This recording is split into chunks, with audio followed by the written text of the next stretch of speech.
Alamin ang latest weather update ngayon dito sa Sir Aris Official Weather News Today.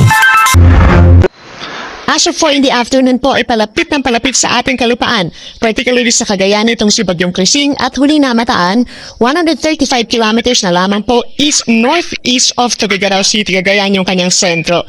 Taglayang hangin na 75 kilometers per hour, malapit sa gitna at may pagbugso hanggang 90 kilometers per hour at kumikilos west-northwest sa bilis na 20 kilometers per hour. Base po sa ating latest satellite animation, kitang-kita yung lawak itong mga kaulapan associated pa rin dito kay Bagyong Krising at bukod pa riyan, meron tayong effect pa rin ng habagat o southwest monsoon na siya nakaka-apekto dito sa may central, southern Luzon, down to Visayas and western portion of Mindanao at meron pa rin po dyan na malalakas na mga pagulan base na rin dito sa kapan ng mga ulat dito sa ating latest satellite animation. Ito naman po yung latest track ng Pag-asa regarding kay Tropical Storm Krising. Inaasahan po na ilang oras na lamang ay magla-landfall po ito dito po sa may Santa Ana sa Cagayan.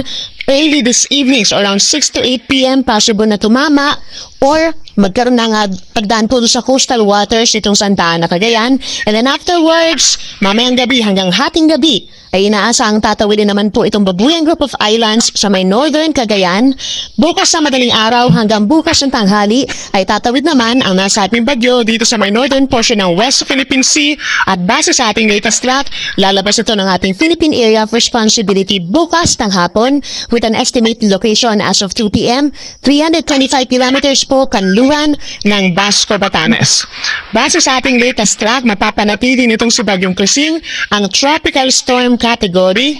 Ibig sabihin na halos steady lamang po yung lakas sa hangin na mararamdaman ng ating mga kababayan po dito sa may northern Luzon at paglabas niya ng PAR, papuntang southern China, posibleng lumakas pa ito ng bahagya into a severe tropical storm. Kapansin-pansin din po dito sa ating latest animation, itong radius or latest track po, yung radius na tinatawag nitong si Bagyong Krising, nasa around 300 to 500 kilometers po. Hindi siya perfect circle, so malaking bahagi pa rin po ng Northern Luzon plus portions of Central Luzon ang nahagip ng kabuuan mismo ng bagyo in terms of hangin at in terms of mga pagulan.